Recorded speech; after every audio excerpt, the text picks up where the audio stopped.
Boa noite, amados e amadas. Vamos repetir esse negócio? Boa noite, amados. Boa noite, amadas. As meninas ganharam. Eu me chamo Nelson. Sou um discípulo de Jesus. Opa, não estou na sexta-feira, né? Estou celebrando a restauração. Mas eu continuo sendo um discípulo de Jesus. E rapidamente contar para vocês um pouquinho do que foi esse último mês na minha vida e na vida da Rosvita, né? Nós estivemos ausentes, a igreja nos enviou aos Estados Unidos, na igreja de Saddleback, a igreja do pastor Rick Warren, onde nasceu Celebrando Restauração. Nós tínhamos estado lá 4 anos atrás, Rosvita, eu, Síria e Cameron. Fomos novamente para um congresso, para uma conferência internacional do Celebrando Restauração, e depois ficamos durante mais uma semana ainda participando de reuniões, de contatos, de entrevistas, de um tempo muito precioso de aprendizado naquela igreja, naquela comunidade. E de lá a gente seguia o que estava rolando por aqui, né, gata? E depois desse tempo de 15 dias a trabalho, nós tínhamos ainda 15 dias de férias esse ano e aproveitamos para tirar férias lá. Chique, não é não? Deus é misericordioso, gracioso, né? Providenciou casas de amigos, de pessoas a quem conhecemos. Então ficamos em Los Angeles, na casa de um casal. Ela é filha de missionários americanos que foram missionários aqui no Brasil, a Marta e o Timóteo, durante os 15 dias que ficamos em Los Angeles. Depois fomos a São Francisco, na mesma rota, e ficamos na casa de um casal de amigos. Eu conheci ainda em Belo Horizonte, um universitário, vi aquele garoto crescer em Jesus, se entregar a Cristo Jesus ali. Fiz o casamento dele ainda em BH, depois eles se mudaram para São Paulo, trabalharam na UOL, ele trabalhou ali um tempo, ali teve os filhos, gêmeos, 2 meninos, o Gabriel e o Rafael, o Eider e a Karina. Então ficamos hospedados ali com eles em São Francisco durante 8, 9 dias, e depois fomos para o casamento da filha do Evandro e da Raquel. A Pia, a Priscila, se casou com um russo, filho de pastor russo, e também foi na mesma direção, foi lá pertinho do Canadá, encontramos o Gabriel e a Clarice. Alguns de vocês que são há mais tempo da igreja, Gabriel liderou o Ministério Atos aqui durante um tempo, né? Clarice está grávida de 3 meses. Então, assim, está sendo um tempo muito precioso. E também encontramos com o Igor, da tia Margarete e do Marcão. Quem lembra do Igão? Trabalhou na igreja e tal, o Igor está morando no Canadá. Foi um tempo muito precioso de rever os amigos, né, e os irmãos ali. E onde quer que a gente vá, e encontramos ainda a Ceicinha. Quem lembra da Ceiça? Ceiça trabalhou aqui na igreja, né, foi secretária do pastor Armando e tal, e muito precioso. Essa caminhada que vocês têm tido aqui, vamos tentar reprisar comigo bem rapidamente para chegar onde Rosvita e eu vamos estar hoje. Vocês já tiveram 3 quartas-feiras aqui. Quem é que vem toda quarta-feira aqui? Toda quarta-feira, levanta a mão. Eu sei que tem uma galera que é fiel à quarta-feira, né? Toda quarta-feira bate ponto aqui, eu acho isso sensacional. Qual foi o primeiro bate-bola que rolou? Quem foi que fez? Foi o pastor José Edson, não foi? Não, foi a Síria? Foi o Miguel? Foi sobre o que o Miguel falou? A parte da legislação e tal, casados e tal, beleza. Né? Depois veio a Síria, falou sobre... Não lembro. Oi? Família monoparental, que é uma coisa muito comum entre nós, infelizmente, hoje em dia, né? Em época de guerra é uma coisa muito comum, porque os homens vão para... Eu estava vendo uma reportagem sobre as mulheres afegãs, né, cujos maridos morreram ao longo de pelo menos 2 décadas nas guerras, e elas ficaram viúvas, são monoparentais, tentando cuidar dos filhos. Só que mulher naquele contexto sofre muito, muito mais do que aqui. Né? Mas também os pais muitas vezes ficam para poder cuidar dos filhos. A própria experiência da Síria, né? Ela como mamãe cuidando da Mariana e tal. Depois veio o pastor Zé Edson, falou sobre o quê? Bufunfa. sobre grana, né? Como é que é esse negócio de dinheiro dentro de casa, relacionamento que a gente tem, né? Orçamento que precisamos fazer, e etc. e tal. E hoje o desafio para a Rosvita e eu é falar sobre uma coisa muito simples, né, bem? Muito fácil até, não? Não sei porquê, os cabas botam uns temas assim, entendeu? Criação de filhos. Pense, como diria o cearense, bem arretado, pense nesse negócio, né? Olha lá, olha as figurinhas carimbadas que Deus me deu. Esse negócio de filho, no meu caso, né, no caso da Rosvita, desde a época de namoro, noivado, que nós já conversávamos muito sobre essa questão dos filhos, desejosos de tê-los, de viver família, né? E eu me lembro que numa aula no seminário, nós estudamos juntos, 4 anos de seminário juntos, numa aula de seminário nós escolhemos os nomes dos nossos 4 filhos. Fez como a aula estava interessante, né? Era uma aula de homilética. Numa sexta-feira, última aula, rapaz, o professor era chato demais.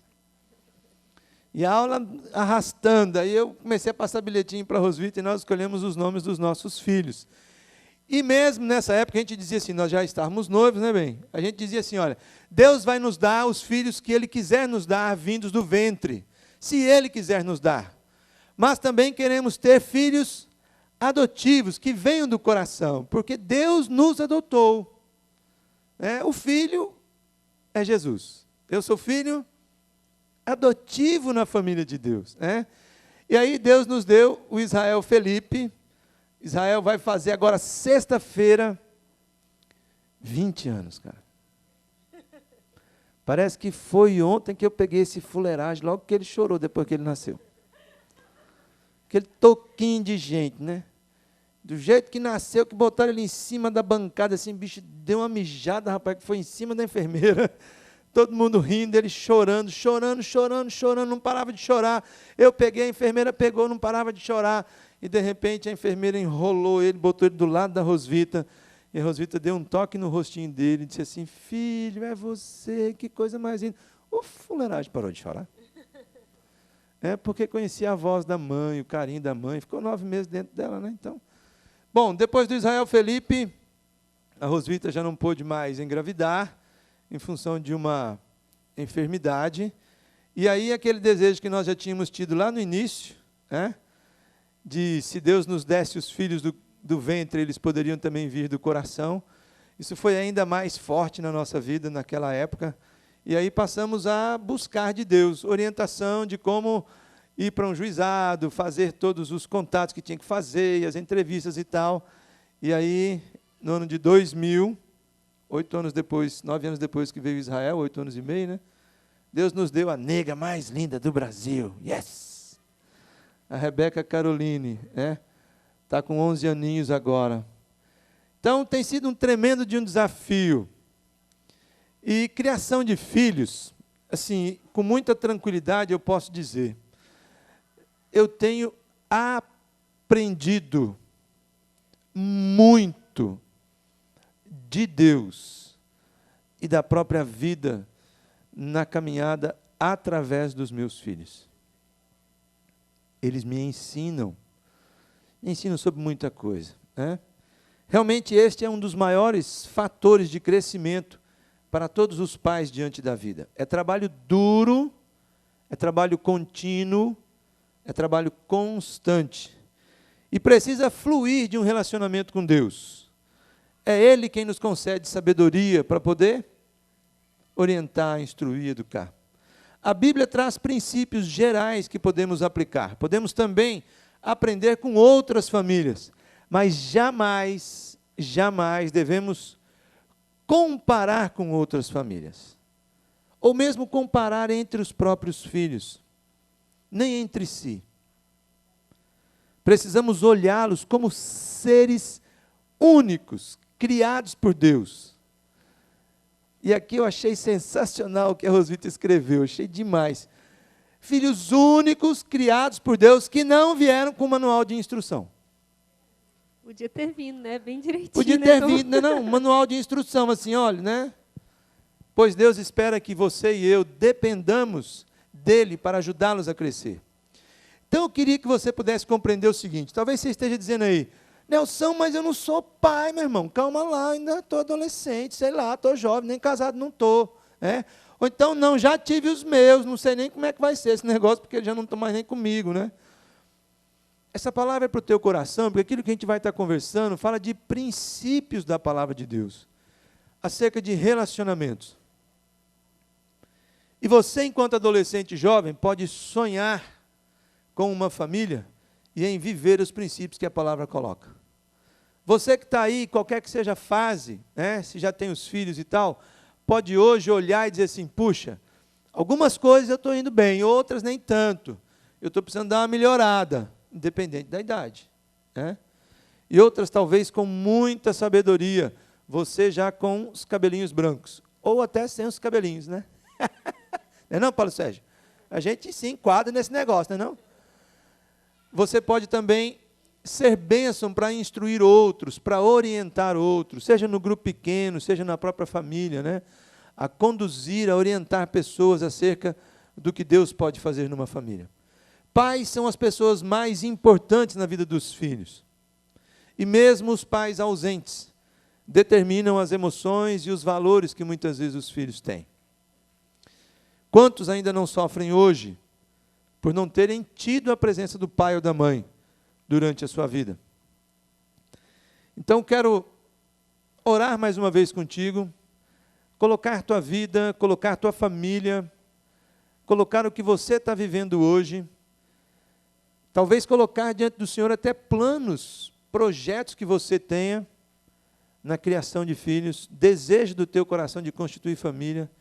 E se você já tem uma família, poder buscar graça e sabedoria diante de Deus na instrução dos seus. Vamos orar mais uma vez? Senhor, brigadão por mais uma noite preciosa, mais uma quarta-feira. Já tivemos muito 10 aqui, palestras, bate-papos nesse tempo, fóruns, como a gente tem chamado aí, os desafios para os relacionamentos em família. Ajuda-nos, ajuda a mim, ajuda a Rosvita, ajuda cada um de nós a compreender o teu mover, o teu querer. E a minha oração é que teu Espírito Santo pegue tudo aquilo que a gente está conversando aqui hoje, tudo aquilo que a tua palavra revela, que a gente vai ler da tua palavra, e possa espalhar aí em cada coração e mente, indo de encontro às necessidades, educando, instruindo, exortando, ensinando aquilo que o Senhor tem no que tange a criação de filhos. Essa, Deus, é a minha oração, no nome precioso de Jesus. Amém. Nós vamos bater uma bola rapidez, eu falo de um desafio, a Rosvita fala do outro. São só 10 desafios. O primeiro deles é o desafio de falar a mesma linguagem. O desafio de falar a mesma linguagem. Todo filho, toda filha vai tentar descobrir qual é o lado mais fraco. Se ele perguntar assim, mãe, posso? E a mãe falar, pode, ele já sabe que da próxima vez ele não vai perguntar para o pai. Quer ver a confusão formada? Eu me lembro de Israel pequenininho, nós dois brigando, e nós chegamos à conclusão de quem deveria apanhar a ele, porque a confusão foi por causa dele. E aí, eu tive que chamar e dar-lhe uma dura, esquentar a bunda e falar, campeão, por tua causa, teu pai e tua mãe estão quebrando o pau aqui agora. E aí ele entendeu qual era a lógica da coisa. Era o fato de que, de repente, eu tinha dito algo, e a Rosvita não tinha ficado sabendo, e ele simplesmente usou da prerrogativa de que eu tinha falado. E, de repente, a mãe já tinha dito uma outra coisa, e a confusão estava armada. Mesma linguagem. Ou seja, antes de passar a orientação, antes de dar a correção, antes de instruir, no secreto, marido e mulher sentam juntos, conversam sobre o assunto. Bom, vamos falar a mesma linguagem. Quando você comunicar, quando eu comunicar, ele vai entender que os dois estão em unidade. Ele não vai jogar com um com o outro. E ele não faz isso por maldade, não, gente. Todo ser humano quer o mais fácil. Todo ser humano quer dar o seu jeitinho. E o primeiro lugar que ele faz isso é dentro de casa. Então, pais vêm de famílias diferentes, costumes diferentes, regras diferentes. E não é de uma hora para outra agora que as coisas vão se casar. Se o pai da Rosvita era extremamente disciplinador, ou o meu não, vai ter uma diferença. Se a mãe, de um jeito ou de outro, qual é o background? A Rosvita vem de uma família alemã, eu venho de uma família italiana. Pensa na confusão. Pensa na diferença doida de cultura, de maneira de se ver, de se conversar, de se discutir as coisas. No caso da família da Rosvita, a gente ouvia um pernilongo, uma muriçoca voando. Porque era tudo em silêncio, tudo legal, tudo limpinho, tudo organizadinho. Minha casa, meu amigo, era uma confusão doida. A Rosita achava que estava todo mundo brigando. Eram os italianos lá. Blá, blá, parla, e falando. Pais de famílias separadas devem continuar sendo pais. E no que tange aos filhos, pai e mãe precisam falar uma mesma linguagem. Precisam ter unidade. Tem um texto de Mateus muito interessante. Mateus 12, 25 diz assim: Jesus, conhecendo os seus pensamentos, disse-lhes: todo reino dividido contra si mesmo será arruinado, e toda cidade ou casa dividida contra si mesma não subsistirá. O filho, a filha, precisam desesperadamente dessa unidade, gente. A insegurança, o medo, ele nem se dá conta disso. Num primeiro momento, ele pode achar que ele está levando vantagem, porque ele conseguiu de uma forma ou de outra. Mas o que ele mais quer é ver que os dois estão falando uma mesma linguagem. A segurança, quando pai e mãe dizem: filho, o caminho é esse, a família passa por isso, aconteceu dessa forma, nós vamos agir assim. Não é o pai quem está determinando, não é a mãe quem está pensando dessa maneira. Somos nós dois. Isso traz segurança para os filhos. Então, o primeiro desafio é falar uma mesma linguagem, que haja unidade naquilo que se espera, naquilo que se almeja, naquilo que está vivenciando. Bom, esses desafios que a gente está comentando aqui são desafios que a gente vê, que a gente tem na nossa vida, né? Então, o segundo desafio que a gente viu na vida da gente, que a gente tem, é o desafio da gente ser coerente. Ou seja, que o nosso fazer e o nosso falar sejam a mesma coisa. E eu queria que a gente abrisse o texto de 1 João 2,6. Está lá no finalzinho da Bíblia.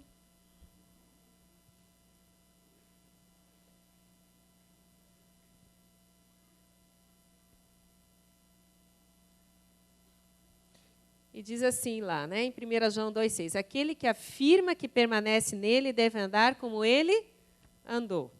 Isso é uma referência a quem segue a Cristo, né? Diz assim que se eu digo que eu permaneço em Cristo, eu devo andar como ele andou.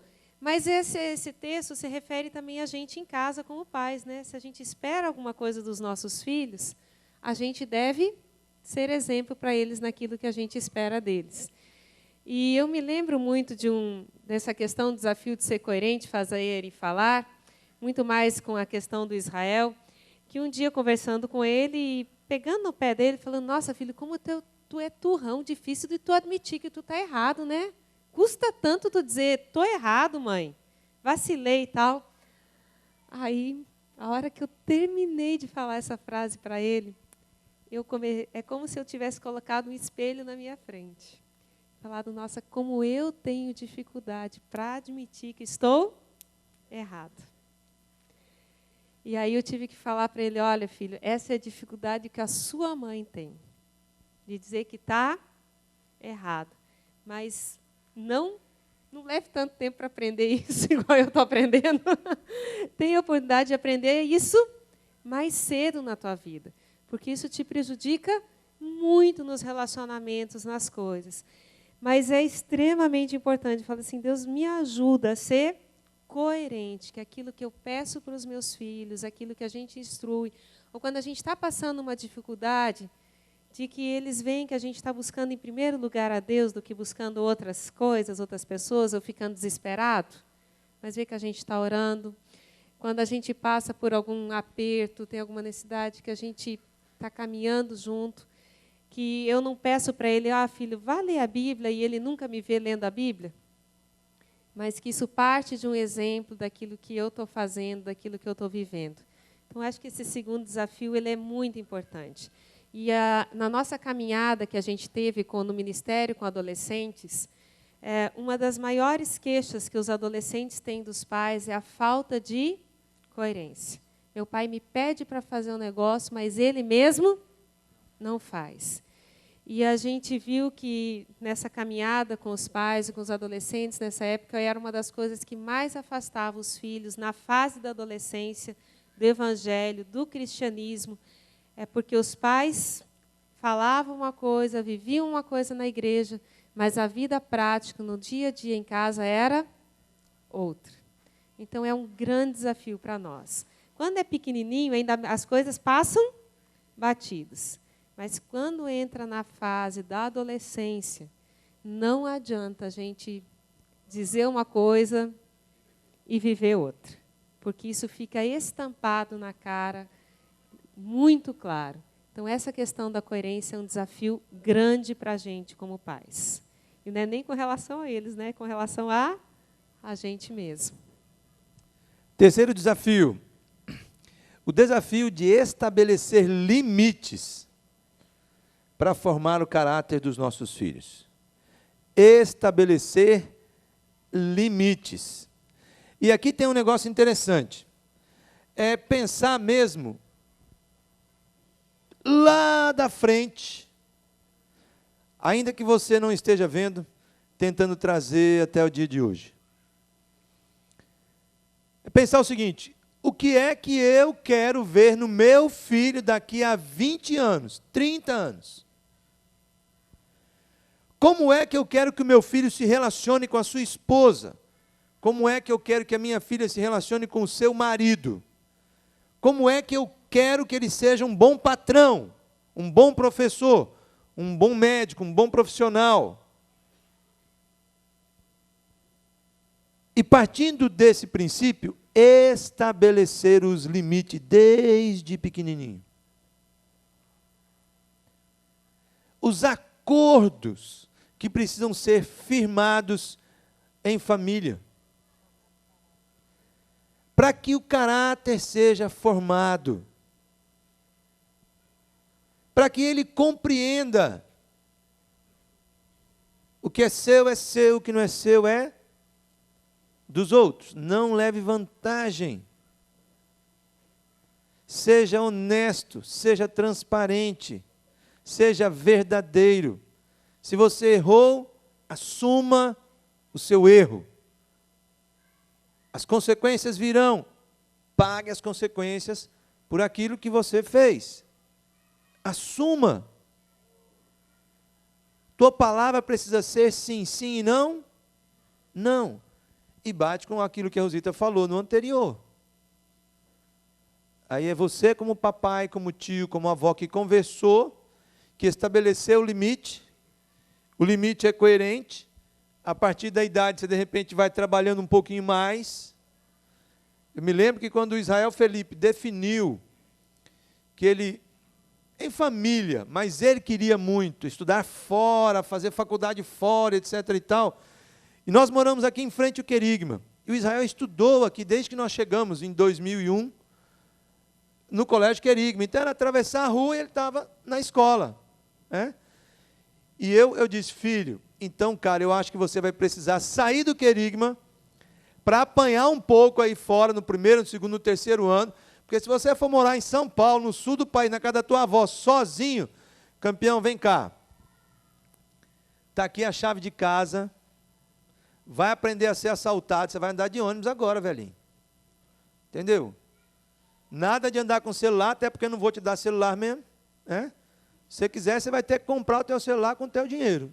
Aí você vai ter condições de ter, mas por enquanto acho que não precisa. E outra coisa, horário para chegar em casa agora já não é mais às 8, você pode chegar às 10, está com a chave de casa. 15 anos de idade, é isso aqui, amigo. Te vira, velho. Não te chamo mais. A partir de hoje, está aqui o despertador. Antes eu chamava, está na hora de ir para a aula. Agora, se você perder a aula, você se lasque, velhinho. Tem um novo limite agora. O limite já foi estabelecido. Pai, massa, 10. Primeiro semestre quase bombou. Teve que pegar aula especial e não sei o quê, ficou em física, não sei o que lá, umas confusão doida. Depois se aprumou, chegou no final do ano, passou, beleza. Mas teve que apanhar. Então, precisamos estabelecer os limites. E entender, cara, eu quero ver lá na frente. A moral, a ética, o relacionamento com Deus, a caminhada, o companheirismo. É isso que eu desejo para o meu filho. Então, instrua a criança segundo os objetivos que você tem para ela. E mesmo com o passar dos anos, não se desviará deles.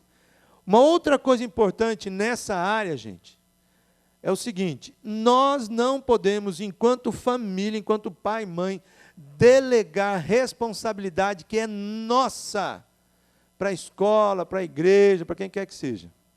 Estabelecer limites coerentes faz parte do relacionamento dentro de casa. A escola vai contribuir, a igreja vai ajudar, mas é a cultura de família, diante dos princípios e valores de Deus, que são estabelecidos esses limites e esses princípios. Então, não fuja da tua responsabilidade, que é de poder colocar os limites de acordo com os princípios e a palavra de Deus. Muito bem. Os limites, eles falam muito mais da formação do caráter. Mas um outro... Só um minutinho só, gata. O texto é Provérbios 22, 6. Pode cobrar, viu? Se não lembrar, a gente repete aqui. Provérbios 22, 6. Bom, essa questão dos limites que o Nelson está falando tem muito a ver com a questão da formação do caráter. Mas, muito paralelo, junto com essa questão de estabelecer os limites, vem o desafio de estabelecer regras claras. E eu gostaria de ler com vocês Gálatas 6, 7 a 8, que diz assim: não se deixe enganar, de Deus não se zomba, pois o que o homem semear, isso também colherá. Quem semeia para a sua carne, da carne colherá a destruição, mas quem semeia para o Espírito, do Espírito colherá a vida eterna. Essa questão de estabelecer regras, ela vem muito a partir de um relacionamento. Não dá para a gente estabelecer regras sem ter relacionamento, porque senão a regra fica uma coisa seca, fica sem sentido. Mas quando a regra vem a partir do relacionamento que a gente tem com os filhos, elas acabam fazendo sentido para eles o porquê da regra existir. E as regras, elas precisam, obviamente, ser estabelecidas de acordo com a idade. A gente tem 2 filhos em idades muito diferentes. A Rebeca está com 11, Israel com 20. As regras da Rebeca são completamente diferentes das regras do Israel hoje.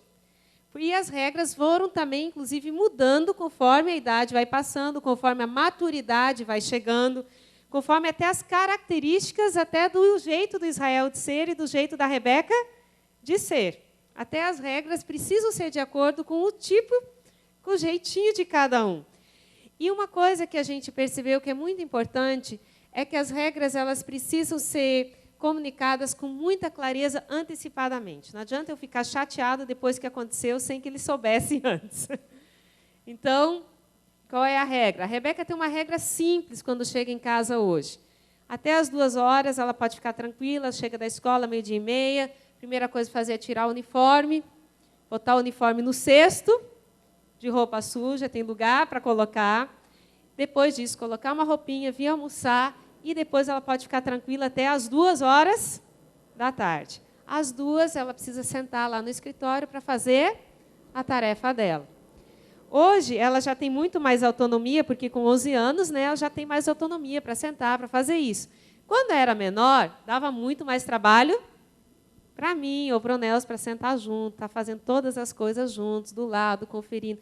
Então, também as regras, elas vão, mas ela sabe que se ela não fizer isso, não tiver a regra clara, né, essa regra está clara, ela sabe que não tem televisão, não tem videogame, não tem brincadeira.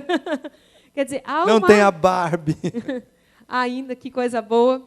Então, assim, as regras elas precisam ser estabelecidas com clareza. E ela sabe que a gente espera isso dela.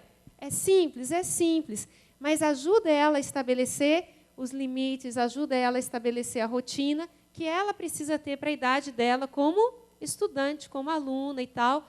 E depois que ela fez a tarefa, ela pode brincar e tal, até às 6 horas. Aí vem as outras regrinhas, né? O banho, a janta, e por aí vai. O Israel, hoje, eu já não me preocupo, não quero nem saber que horas que ele vai fazer a tarefa de casa da faculdade. É responsabilidade de quem? Dele. É responsabilidade dele fazer isso. Então, também, por isso que eu estou falando que varia de acordo com a idade, com as características, até com a autonomia. A Rebeca ainda não tem essa autonomia de vou pegar e fazendo sozinha. Mas ela já tem esse hábito, agora sabe que é o lugar de sentar, de fazer a tarefa, é ali, não tem televisão ligada, não tem música ligada, não tem computador, é ali o livrinho, a caneta, o lápis, o que precisa ali para esse momento. Quinto desafio, o desafio de exercer disciplina com amor. Pense num tema polêmico. Pense num tema polêmico. O texto de Hebreus 12, 5, parte B e 6, diz assim: meu filho, não despreze a disciplina do Senhor, nem se magoe com a sua repreensão, pois o Senhor disciplina a quem ama e castiga todo aquele a quem aceita como filho. Quando limites e regras não são seguidos, existem consequências. E todo pai que ama, toda mãe que ama, disciplina o seu filho. Vou repetir. Todo pai que ama, toda mãe que ama, disciplina o seu filho. Isso vai acontecer. O fato de desobedecer é da natureza humana. Desde Adão, que o homem continua desobediente. E o que fazer então? Mediante a desobediência do filho, da filha. A minha orientação, o desejo do meu coração é que vocês tenham cuidado com a ira. Filhos, quando recebem a raiva do pai, a ira do pai e da mãe, num momento de disciplina, que eu não entendo como disciplina, isso gera rebeldia, isso não gera obediência, não gera arrependimento. Eu fui um moleque danado, pense no moleque danado, fui eu. Apanhei do meu pai uma única vez, para nunca mais esquecer. E apanhei da minha mãe muito, para nunca mais esquecer também. Mas a minha mãe não me disciplinava, a minha mãe me... Sabe a tal da espada de São Jorge? É uma folhagem, dá uma vara enorme assim, né? Só ficava o toco. Batia até cansar. Oh, meu Deus, não resolvia nada. No outro dia eu estava de novo aprontando, né, esculhambando e tal. Disciplina dá trabalho, gente. Porque é o momento em que você vai conversar sobre o limite que foi estabelecido, verificar sobre a regra que foi trabalhada, que ela compreendeu. Você compreendeu a regra? Compreendeu. Entendeu que teria consequência a partir daí? Entendi. Pois então, vai ter a consequência. Qual é a consequência? A Rosvita acabou de dizer. Pode ser a televisão, pode ser o vídeo, pode ser o DVD. No caso da Rebeca, se pede para ela ir para o quarto, ficar sozinha, pense numa disciplina. Ou então, se o negócio foi cabeludo, que já teve uma, duas, três... Negona, vou esquentar tua bunda. 2 varadas se você fizer isso. Aí vai lá e faz. O que acontece? São 2 varadas no bumbum. Uma de cada lado, para um não ficar com inveja do outro, entendeu? Mas é aquela história do trabalho que dá, de conversar, de olhar no olho, de perceber o que foi que aconteceu. Entendeu? Entendi. Pois é, agora, no colo do papai. Mas, pai, um drama. Vizinhança inteira, parece que está morrendo. Nega, são 2 varadas só. Mas agora, o que eu faço antes? Para não bater com ira, eu pego a vara e bato em mim. Para entender a quantidade de força que eu vou dar. Pronto. O Israel Felipe olhava para você e dizia assim, pode bater. Não é não, bem? Te peitava. Digo, pô, compadre, não faz isso não. Não faz isso não, rapaz. Né? Coração doendo, partido. Pois serão 4 agora. Né? Pois serão 6. Né? Aí abraça, põe no colo, ora junto. Foi contra quem que você vacilou? Foi contra o vovô? Vai lá e pede perdão para ele. Ah, foi contra o amiguinho? Vai lá e pede perdão para ele, volta aqui. Foi contra o papai, foi contra a mamãe. Resolvido o problema? Aconteceu a correção? Não se toca mais no assunto. Mas a disciplina precisa acontecer. Aí é você quem vai ter que estudar com a tua esposa qual o melhor método. Né? O método bíblico continua sendo o da varinha no bumbum. Até uma certa idade. A nega já faz um bom tempo que não apanha no bumbum agora. Né? 11 aninhos e tal. Pois é. E o desafio 6 é o desafio de manter a comunicação aberta e profunda. A gente falou muito sobre isso no domingo no culto, né? O Daniel falou muito sobre essa questão da comunicação, e ela é verdade. É um desafio grande a gente manter a comunicação aberta com os filhos. E não só das coisas do dia a dia, mas realmente de falar das coisas do coração, da vida, das emoções, dos sentimentos. E, para isso, gente, não tem muita receita, a não ser ter que realmente gastar tempo, de qualidade e de quantidade. Porque ninguém abre o coração na correria indo para a escola. Você precisa sentar do lado, precisa ter tempo, às vezes, eu preciso me disciplinar para parar de fazer as coisas que eu estou fazendo. E eu acho que muitas mães são assim, você está arrumando louça, está fazendo isso, não sei o quê, deixar para sentar, para conversar e fazer, e entender que eu preciso valorizar, dar prioridade para esse tempo de estar com os filhos para sentar e conversar. E tem 2 textos que eu acho que são muito importantes. Um é o de Colossenses 4:6, que diz assim: o seu falar seja sempre agradável e temperado com sal, para que saibam como responder a cada um. Eu acho que nós, pais, precisamos de muita sabedoria na comunicação com os filhos, para que eles tenham liberdade de conversar com a gente as coisas da vida e do coração. E Provérbios 27:5 diz, né, melhor a repreensão feita abertamente do que o amor oculto. Às vezes a gente precisa ter umas conversas difíceis também, mas fazem parte da caminhada de ser pai e mãe. Então, o desafio de manter a comunicação aberta e profunda. O 7º desafio é o desafio de ensinar os nossos filhos a amarem a Deus acima de todas as coisas. Em primeiro lugar, vem o Senhor. E o texto que para mim fala muito ao coração é o texto de Deuteronômio 6. Diz assim, Deuteronômio 6, 7. O texto todo é muito rico. Eu fiquei só com o versículo 7. Você pode pegar do 4 ao 9 e ler. É aquele momento do chamar que o judeu tinha toda manhã, quando ele cantava essa mesma oração. Ele dizia, chamar Israel, Adonai Eloheinu. Ou seja, acorde Israel, se desperte, porque o Senhor teu Deus é o único Deus. E aí ele diz, portanto, você deve amar o único Deus que existe. Amarás, pois, o Senhor teu Deus de todo o teu coração. E como é que você vai fazer isso? Com a tua família.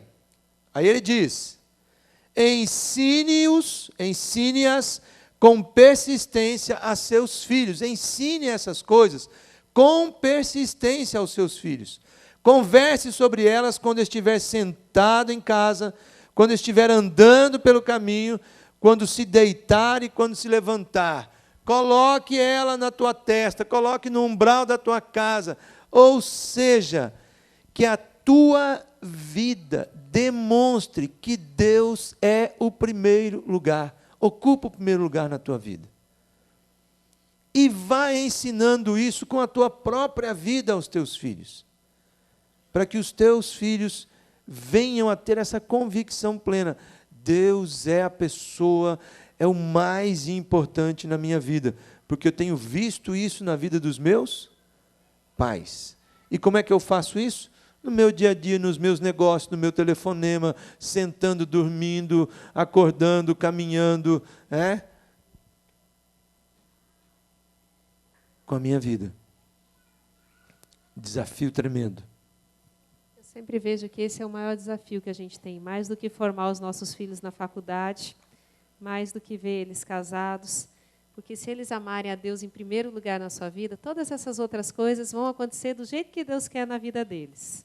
Não é verdade? Buscar em primeiro lugar o reino de e a sua, e todas essas coisas vos serão acrescentadas. Então é um tremendo desafio esse. E o 8º desafio é o desafio de crescer com os nossos filhos. Ou seja, a gente também aprende com os nossos filhos. Tem um livro que eu gosto muito que chama assim, Crescendo com seu filho adolescente. Para mim, todo pai de adolescente devia ler esse livro, porque ele fala muito sobre isso, que quando os nossos filhos entram na adolescência, nós precisamos também crescer. A gente precisa mudar o nosso jeito de ser com eles e aprender com os nossos filhos. Nossos filhos têm muito a nos ensinar. Tem para ensinar para a gente, especialmente para a gente que já é mais velho, isso na área de tecnologia, que eles dão 10-0 na gente. Né? Por falar nisso, semana que vem, na quarta-feira, né, sobre essa temática, né, sobre tecnologia, o que a molecada está aí fazendo. Porque eles estão à frente da gente há muito tempo. Muito, né? muito. Mas isso aí são coisas periféricas, mas a gente tem que aprender também sobre a vida com Deus, sobre o coração, sobre o jeito deles se relacionarem com outras coisas. E eu tenho aprendido muito com Israel e com a Rebeca nesse sentido. De ver o jeito deles agirem. A gente teve uma experiência agora em julho de receber uma amiguinha da Rebeca por quase 1 mês e meio na nossa casa. Porque a mamãe dela estava muito doente, depois disso até veio a falecer. Mas como a Rebeca me ensinou a acolher. Porque ela recebeu essa amiguinha dentro do quarto dela. Muito legal. Dividiu todas as coisas com ela. E assim, eu fiquei assim, puxa vida, não sei se eu teria dividido tanto as minhas coisas. E eu gosto tanto desse texto de Malaquias 4:6, que diz assim, ele fará com que os corações dos pais, né, Deus vai fazer isso, se voltem para os seus filhos e os corações dos filhos para os seus pais. Mas eu vejo que nós pais, muitas vezes, queremos que os corações dos filhos se voltem para a gente. Mas a gente tem muita dificuldade, às vezes, de voltar o nosso coração para os nossos filhos, inclusive dizer para eles, estou errado, me perdoe, me ajude, eu não sei. Me diz como fazer? E a gente precisa crescer com os nossos filhos, também nesse sentido de aprender com eles. 9º desafio, desafio de perdoar e de amar sempre. Vamos falar juntos? O desafio de perdoar e amar sempre. Perdoar sempre e amar sempre. Papai e mamãe, perdão é uma estrada de mão dupla. Perdão vai, perdão vem. Eu peço perdão e eu libero perdão. E muitos, eu digo muitos, filhos, uma das maiores reclamações que eles têm dos pais, de novo voltando lá para a época do radical, Nelson, meu pai nunca me pediu perdão, e ele já pisou muito na bola comigo. Já mentiu, já aprontou, já disse que vinha e não veio, já disse que ia fazer e não fez, mas ele nunca está errado. Pai crente, compadre.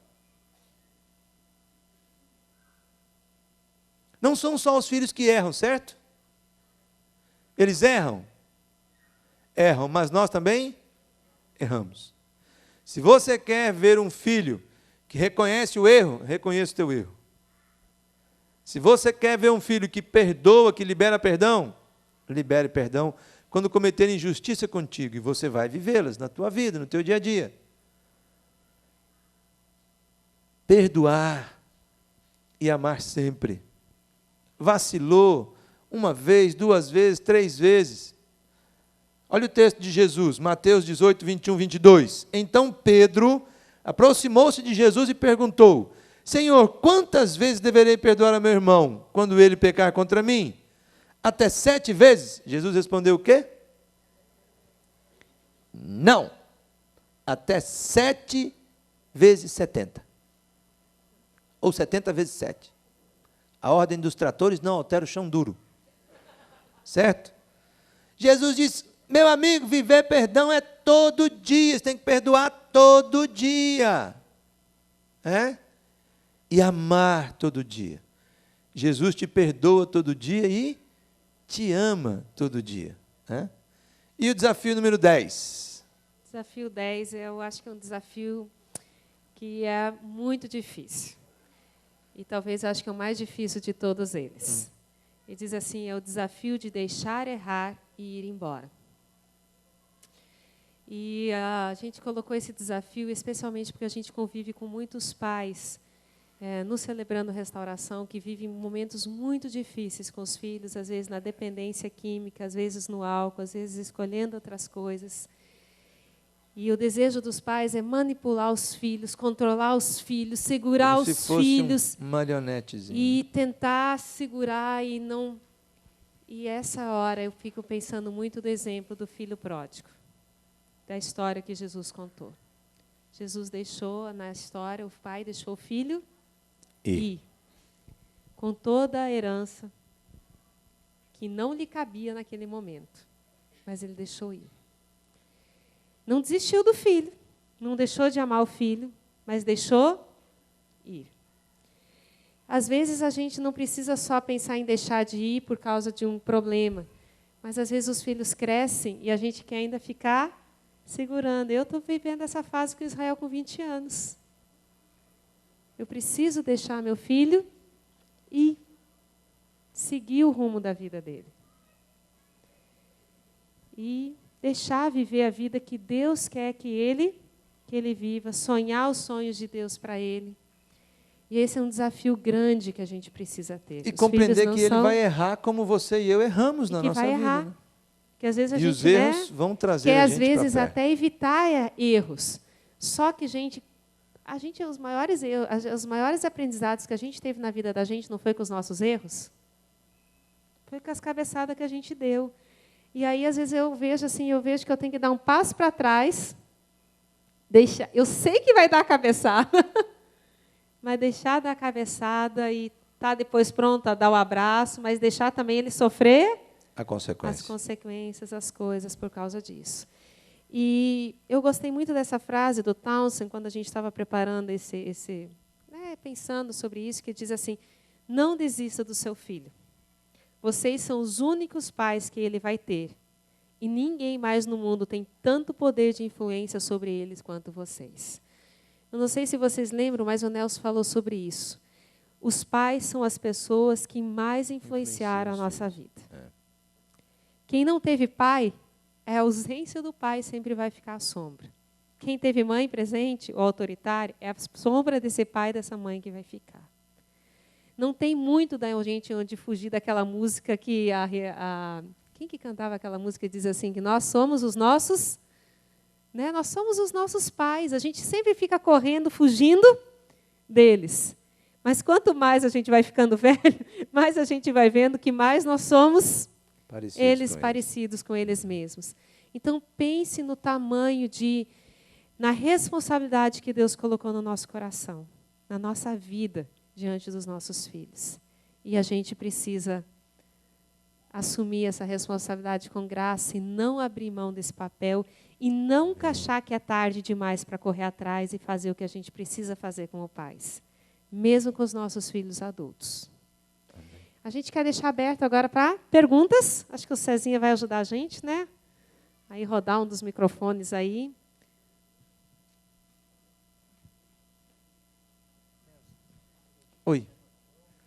Fique à vontade. Você pode levantar a mão, pode se identificar, pode fazer pergunta, o César pode falar.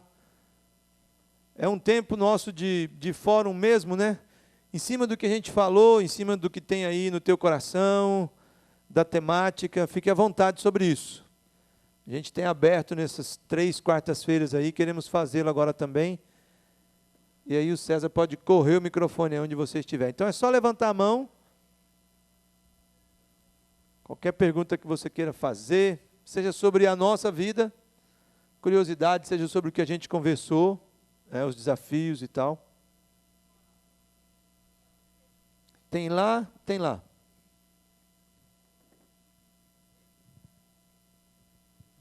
Boa noite.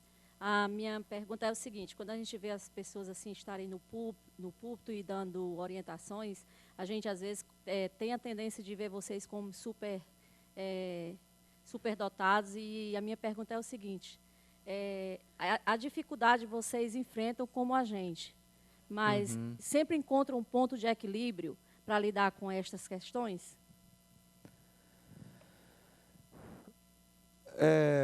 A gente tem conversado muito sobre essa questão, inclusive, da família ideal, que às vezes passa pela mente das pessoas, onde existe a figura do pai, a figura da mãe, né?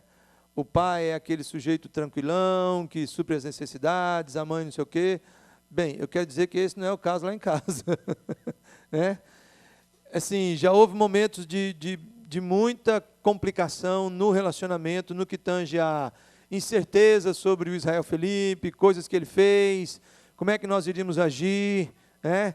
Momentos onde a Rosvita pensou de um jeito e eu pensei do outro, bem complicados, e a gente foi, inclusive, buscar ajuda mesmo de quem estava próximo da gente, fosse do grupo pequeno, fosse da liderança, dos pastores e tal.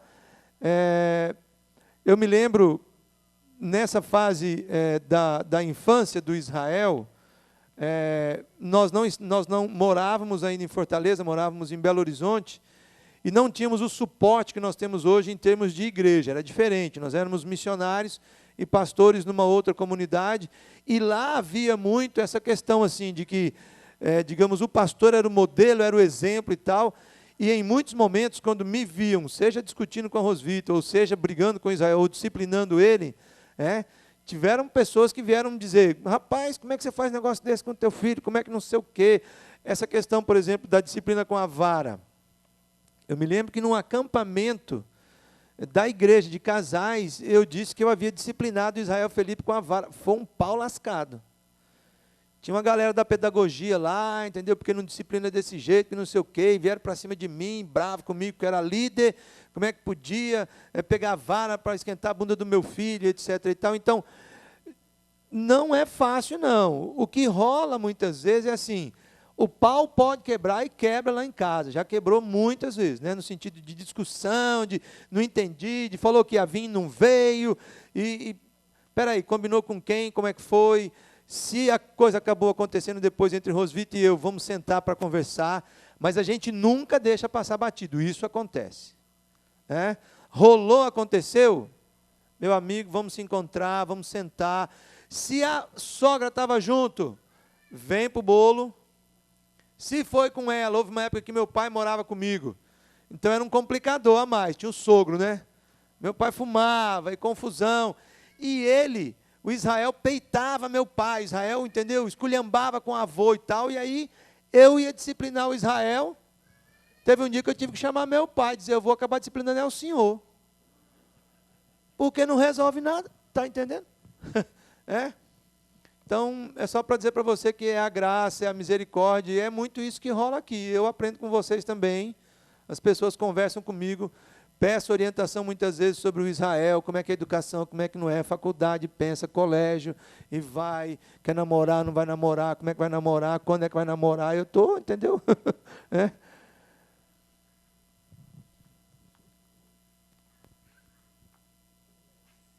Quem mais?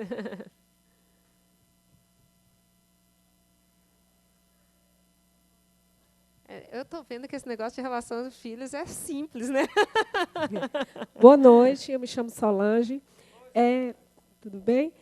Eu tenho uma dúvida. Com relação a essa questão do limite dos filhos, até que ponto é saudável ou não os filhos dormirem com os pais ou com avós, né? Porque, às vezes, os pais cedem com essa questão da proteção, né? O filho, muitas vezes, tem medo de dormir sozinho, aí vai, corre para o pai. Então, até que ponto, né, isso é saudável? Você fez uma pergunta muito legal. Essa questão dos filhos dormirem no quarto ou não dos pais, a gente teve eu vou contar um pouco da experiência da gente, da experiência do que eu vejo. É lógico que quando é bebezinho, recém-nascido, geralmente dorme até junto com o quarto dos pais, porque é uma questão da amamentação, de tudo. Mas, depois disso, é muito importante, é saudável para a criança ter o seu próprio espaço. De ter o espaço dela, de onde ela vai dormir, o berço e tal. E, a maioria das vezes, os medos vêm dos próprios pais. Mais dos pais do que da própria criança. Que, quando ela é acostumada a dormir com a luz apagada, ela tem essa segurança que o pai e a mãe estão bem. Depende muito das relações familiares dentro de casa. Então, eu vejo se a relação do pai e da mãe é uma relação segura, ou da pessoa, se é só a mãe com a criança, ou só o pai com a criança. Isso tudo faz parte desse ambiente familiar. Então, assim, é lógico que essa criança, às vezes, um dia vai ter medo, certo? Acordou de noite, acordou com medo, vem para a cama dos pais, isso aconteceu com a gente, tá certo? O que a gente vai fazer? Vai acolher, vai abraçar, vai conversar. E o que nós fazíamos? Nós levávamos de volta para o quarto, orávamos com ele, colocávamos ali, até ele adormecer de novo e tudo mais. Nós sempre criamos os nossos filhos indo para a casa de outras pessoas, dormindo e tendo gente. É lógico que a gente vai saber na casa de quem, com quem que está, quando é que vai, ter todos esses cuidados. Mas é seguro para a criança ter o seu próprio espaço. E é importante para os pais também. Porque, muitas vezes, os filhos são colocados, na verdade, nessa entre pai e mãe, como como é que eu vou dizer isso com muita graça? Como um escudo entre o pai e a mãe da relação de algo que não está bem. Acaba amparando e não permitindo, às vezes, uma comunicação de algumas coisas que precisam acontecer e a presença do filho que fica ali no meio, no quarto, ou no mesmo lugar e tal.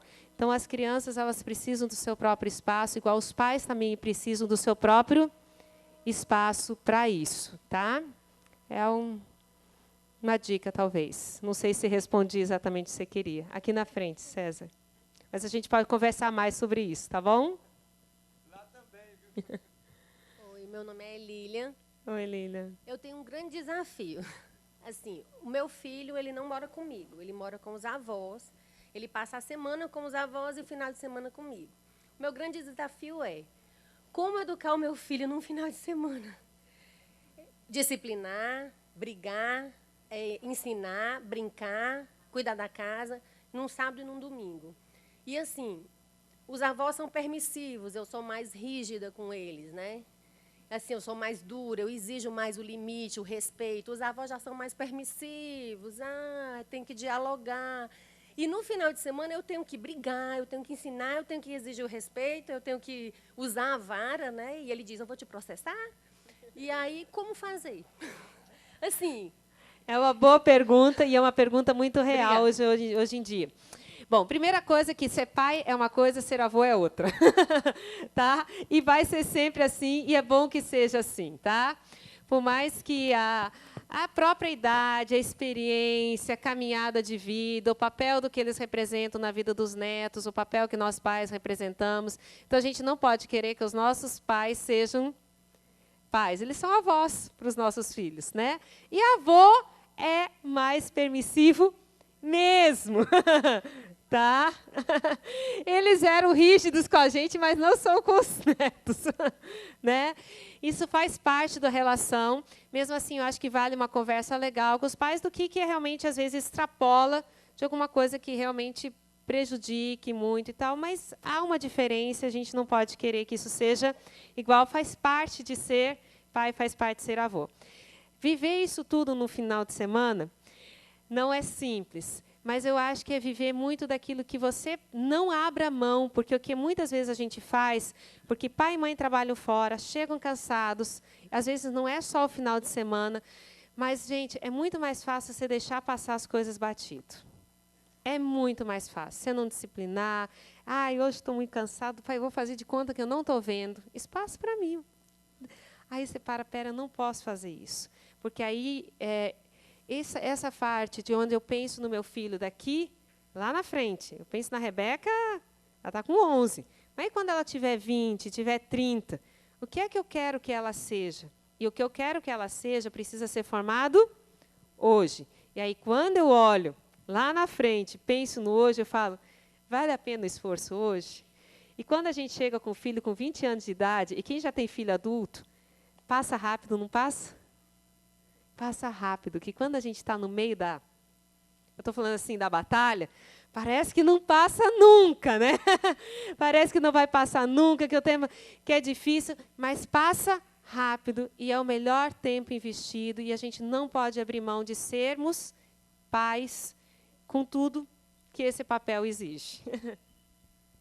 Antes da tua pergunta lá, César, deixa eu só dar um toque no que tange a Lília aqui. Lília, eu acho que vale a pena você conversar separadamente do teu filhote com os avós e colocar algumas coisas que você, como mãe, tem visto no dia a dia, no final de semana, que, com certeza, de repente, não é nem culpa deles, não.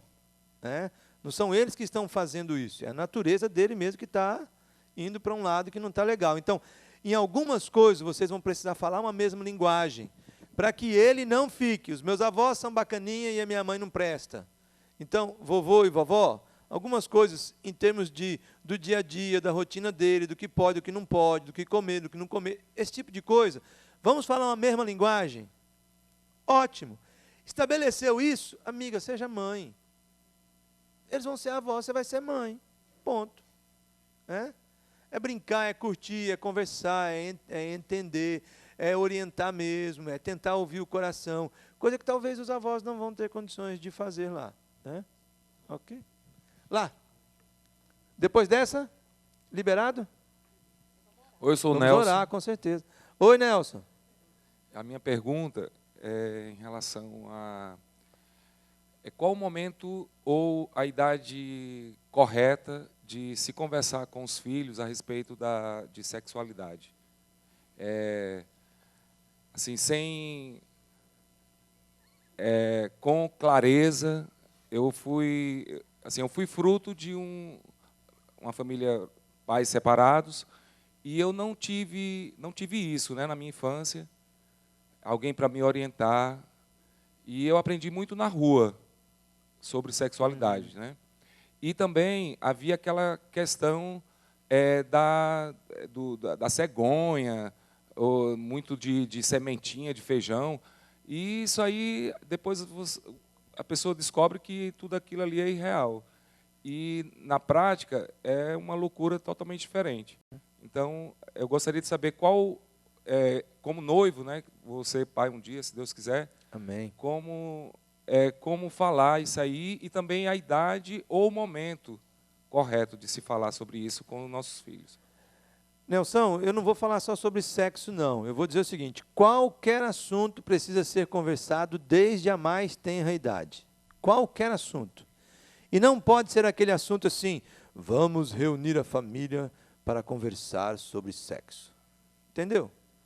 Como se sexo fosse uma coisa esquisita, longe, não real, que a gente vive no dia a dia. Ou seja, os filhos precisam ouvir sobre todas as coisas de acordo com a idade deles. De acordo com a idade deles, você vai precisar falar abertamente. Surgiu uma oportunidade, surgiu um beijo num filme, surgiu uma cena num filme que eles estão vendo, surgiu um cachorrinho fazendo sexo com a cachorrinha na calçada.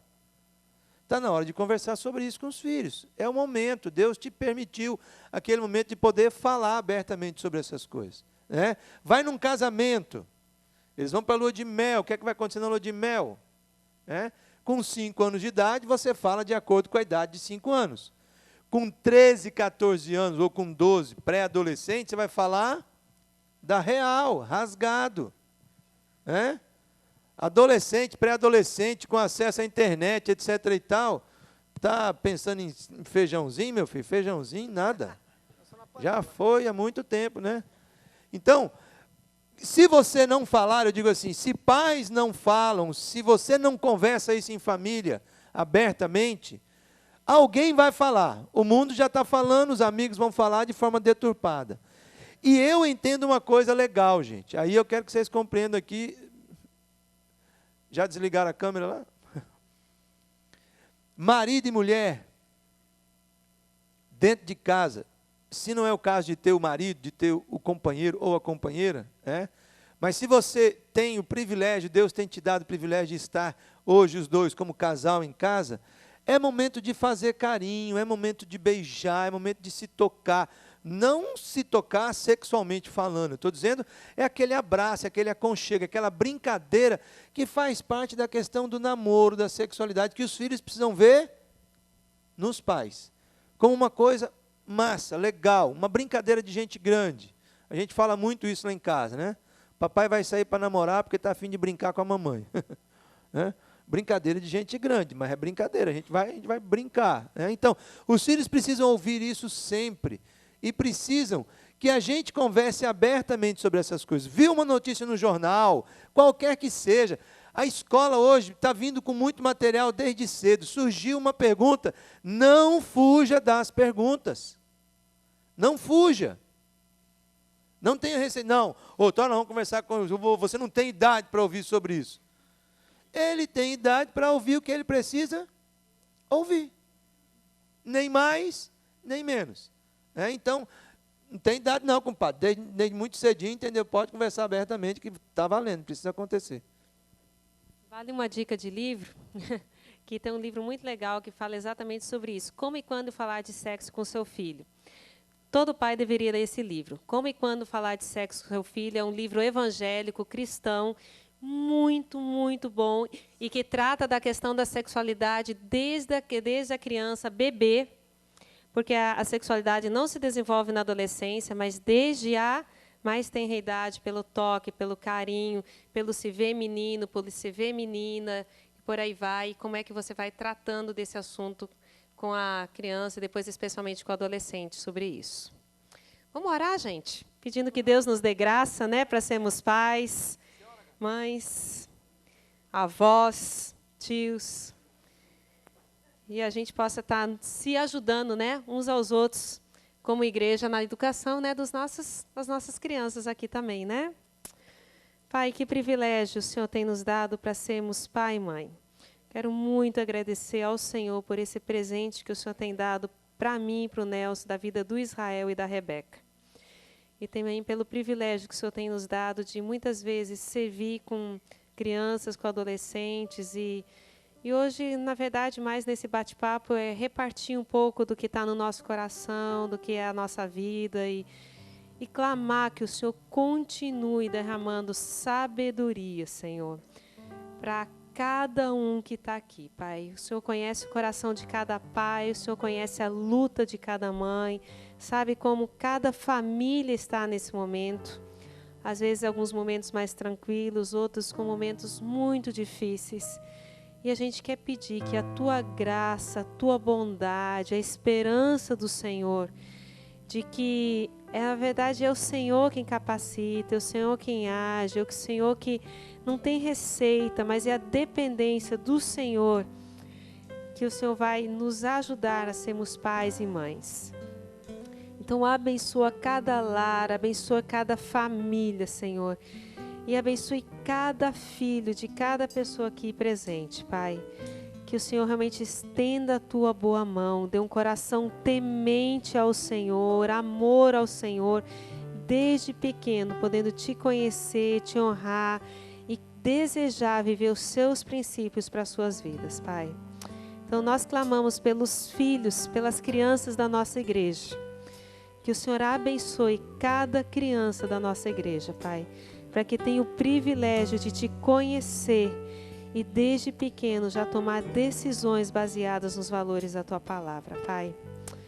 E abençoe cada pai e cada mãe dessa igreja também, Pai. Para que busquem todos os dias no Senhor E aqueles pais que estão vivendo dramas mesmo com os seus filhos, nós queremos pedir por um milagre, Senhor, no coração e na vida dessas crianças, às vezes rebeldes, às vezes longe, não querendo saber nada da Tua palavra, Pai.